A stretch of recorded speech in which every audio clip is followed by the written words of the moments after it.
Vocês conseguem estralar os dedos dos pés? Tem alguém aí que consegue estralar alto o suficiente pra fingir que é um fenômeno paranormal? Para contar a história das irmãs Fox, eu preciso contar primeiro a história da casa em que elas viveram a adolescência. Preciso voltar no tempo para 1820, época que a casa foi construída pelo senhor e pela senhora Bell. O senhor e a senhora Bell eram um casal de meia idade que não tinha filhos e vivia sozinho a maior parte do tempo. Quando eles não estavam sozinhos, eles contavam com o trabalho de uma empregada doméstica chamada Lucrécia, que na época era muito jovem. Foi no ano de 1834 ou 1835 que a porta do senhor e senhora Bell foi batida por um vendedor ambulante, desses de casa em casa. Esse vendedor vendia panelas, garfos, amoladores de facas, utensílios domésticos. Vale lembrar que nessa época, no século XIX, não existia supermercado, então as pessoas não podiam comprar esse tipo de utilidade que é tão normal hoje em dia com facilidade. Então, esse tipo de vendedor ele era muito comum. Esse vendedor bateu na porta do senhor e da senhora Bell, ele foi muito bem recebido. E o que era para ser uma relação comercial só, ele vendendo as utilidades dele, vendendo os utensílios dele, acabou virando uma espécie de amizade e ele foi convidado a se hospedar uns dias nessa casa. Dizem que esse vendedor teve um relacionamento com a senhora Bell. Se isso é verdade ou não, ninguém consegue falar com certeza. Mas uma coisa com certeza aconteceu. Os trabalhos, os serviços da Lucrécia foram dispensados no tempo em que esse vendedor esteve hospedado na casa. Lucrécia, dispensada do trabalho naqueles dias, voltou a morar na casa do seu pai. Quando esse vendedor foi embora, Lucrécia foi chamada de volta pelo senhor e pela senhora Bell. E quando ela voltou, ela percebeu que os utensílios que o vendedor vendia estavam todos na casa. Os garfos, as facas, os amoladores, as panelas. E ela achou isso estranho, mas acabou presumindo que isso tinha acontecido porque o senhor e a senhora Bell queriam ajudar esse vendedor, então por isso tinham comprado essas panelas, tinham comprado para ajudar ele.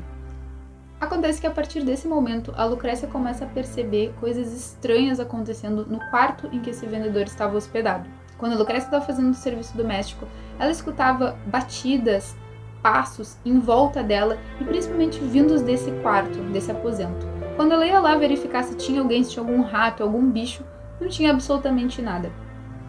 Isso obviamente começou a apavorar Lucrécia, que começou a não querer ficar na casa sozinha. Nos dias em que o senhor e a senhora Bell não estavam na casa, Lucrécia pedia que a sua irmã, que a sua mãe, que seu irmão acompanhassem ela enquanto ela lavava, passava e cozinhava.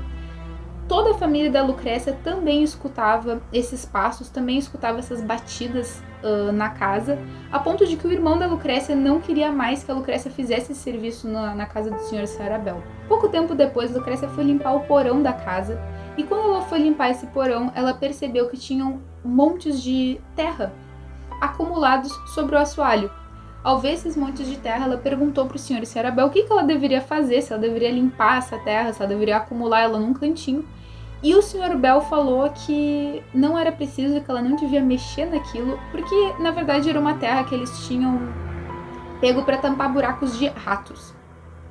Pouco tempo depois da Lucrécia fazer essa pergunta, o senhor e a senhora Bell se mudaram daquela casa. Os segundos habitantes da casa foram a família Wickwood, que não permaneceu nada de tempo na propriedade.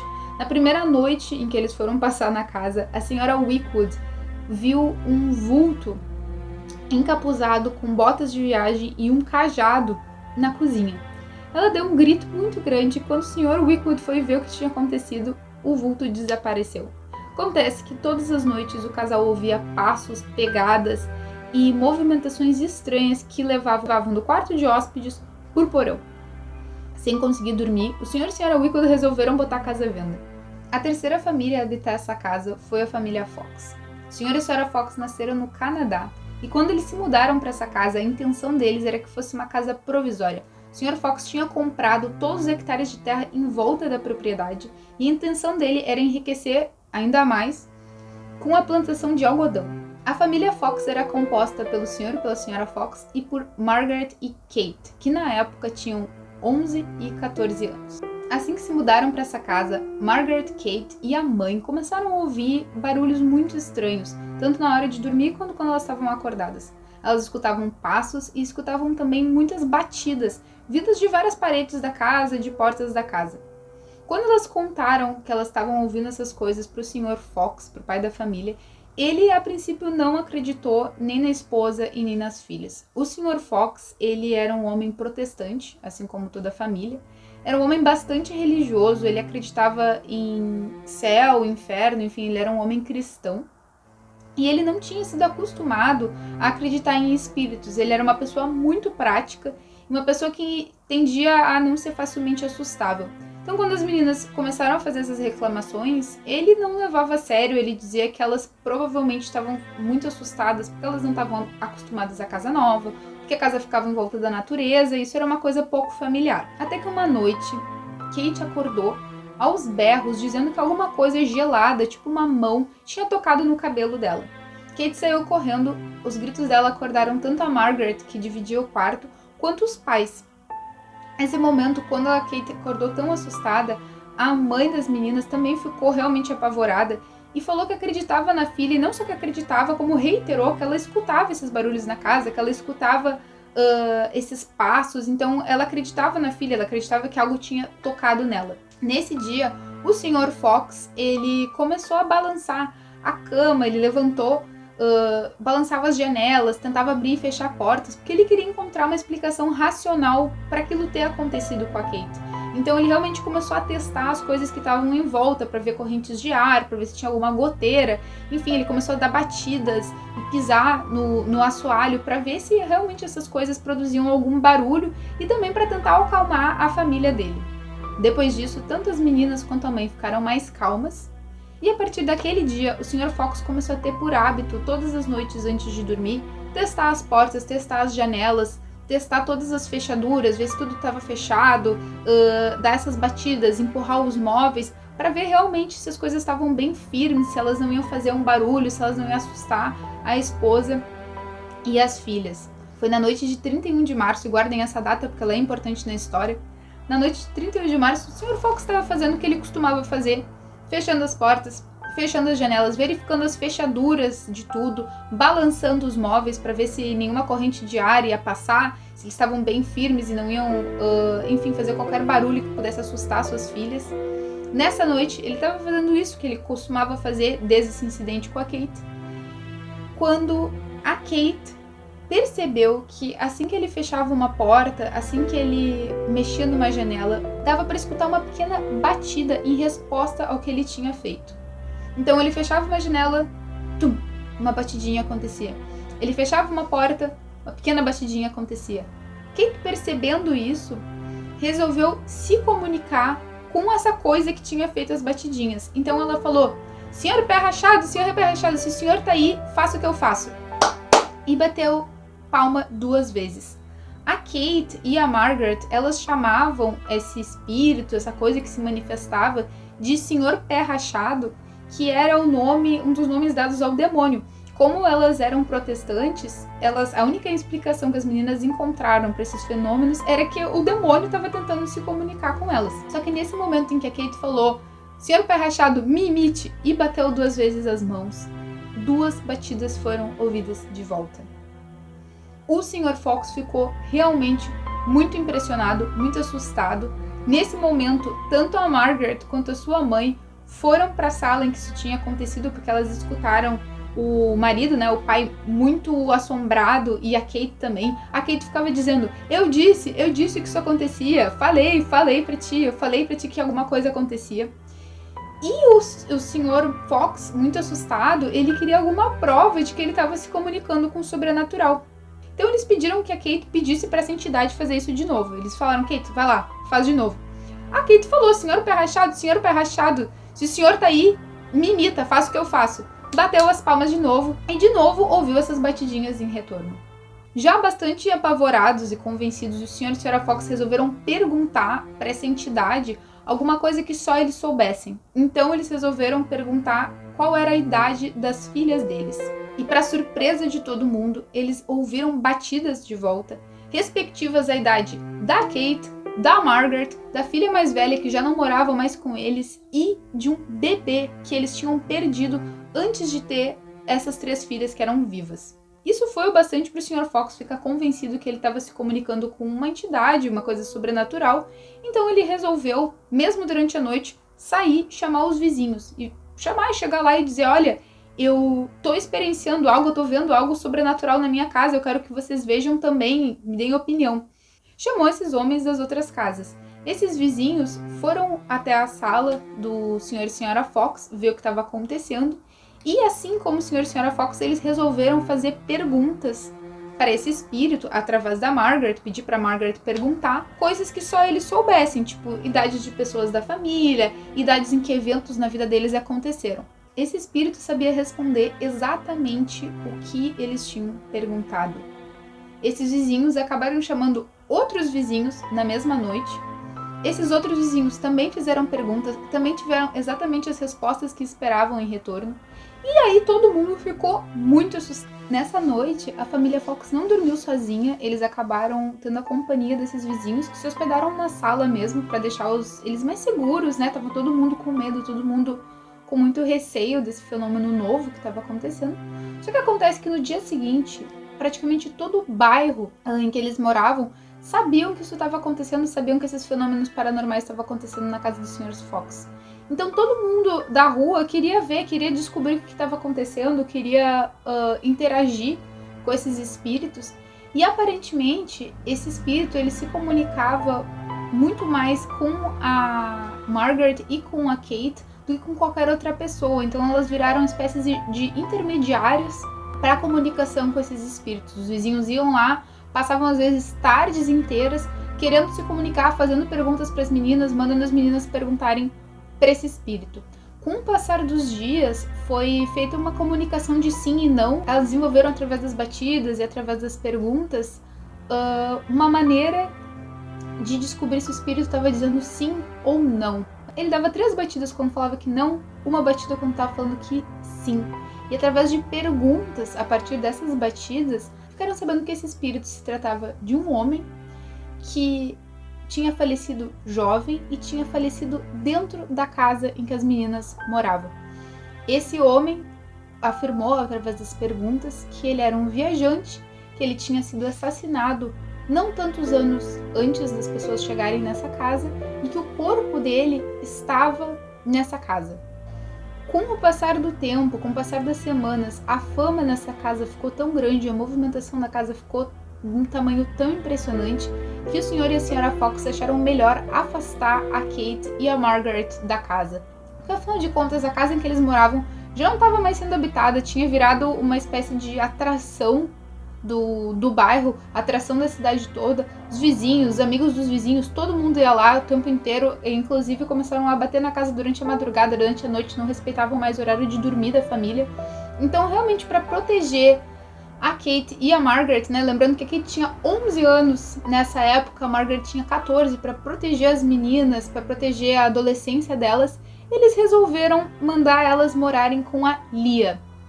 A Leah era a irmã mais velha, na época ela tinha 33 anos, já era casada, então ela não era a senhora Leah Fox, ela era a senhora Leah Fish, e ela morava na cidade de Rochester, em Nova York. A Leah recebeu muito bem as suas irmãs, só que acontece que quando Kate e Margaret se mudou com elas a fama que elas tinham. Já era tarde demais, para onde elas fossem, tinham pessoas que sabiam do que tinha acontecido na cidadezinha em que elas viviam, e por causa disso, Kate e Margaret, elas atraíram a atenção de um casal chamado Isaac e Amy Post. O casal Post era um casal muito influente em Rochester, que tinha muitos contatos na política, muitos contatos, enfim, eram pessoas de posses, e eles eram Quakers. Os Quakers são um movimento cristão, um movimento protestante, que surgiu na Inglaterra. E tanto Amy quanto Isaac tinham sido criados desde crianças como Quakers, mas eles tinham saído da comunidade. Os Quakers, eles pregam uma vida simples, eles acreditam que Deus, que a espiritualidade está dentro de cada pessoa, que as pessoas todas podem se comunicar com Deus através delas mesmas, através do silêncio, não só durante essas missas, não só durante os cultos. Tanto a Amy quanto a Isaac, eles tinham sido criados como Quakers, eles tinham muita influência na comunidade, eles eram líderes comunitários. Quando eles descobriram que Kate e Margaret estavam vivendo em Rochester, eles quiseram se comunicar com essas meninas, descobrir o que elas estavam fazendo. Eles se interessaram muito por essa capacidade delas, aparente, de se comunicar com espíritos. Então eles visitaram esse apartamento em que a Leah, Kate e Margaret estavam vivendo e verificaram que não só a Kate e a Margaret conseguiam se comunicar com os espíritos, como a Leah também conseguia. Aparentemente esse dom, essa capacidade tinha sido passada para a irmã mais velha, que só se conseguia se comunicar com o bebê falecido da família.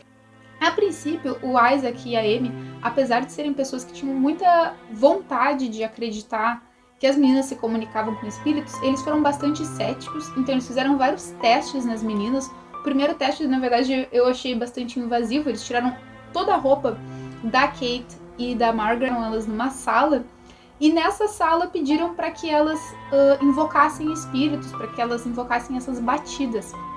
E elas invocaram. Eles não conseguiram encontrar nenhum artifício, nem nada que provasse que elas estavam mentindo. Eles não encontraram nenhum artifício que provasse que elas estavam mentindo, que elas estavam enganando. E a partir dessa descoberta, dessa capacidade das meninas, tanto a Amy quanto o Isaac começaram a incentivar que elas mostrassem esse dom para a cidade de Rochester. Então, numa primeira vez, elas mostraram isso numa espécie de praça pública, em que elas se reuniram numa mesa e se comunicaram com espíritos, que tiveram essas batidas, né, afirmando sim e não, em resposta ao que elas perguntavam. A partir desse momento, Kate, Margaret e Leah começam a fazer uma carreira com a comunicação com os espíritos. As meninas alugavam quartos em hotéis, nesses hotéis que tinham saguões, salas de eventos, e cobravam $1 por pessoa para que as pessoas vissem elas se comunicarem com espíritos.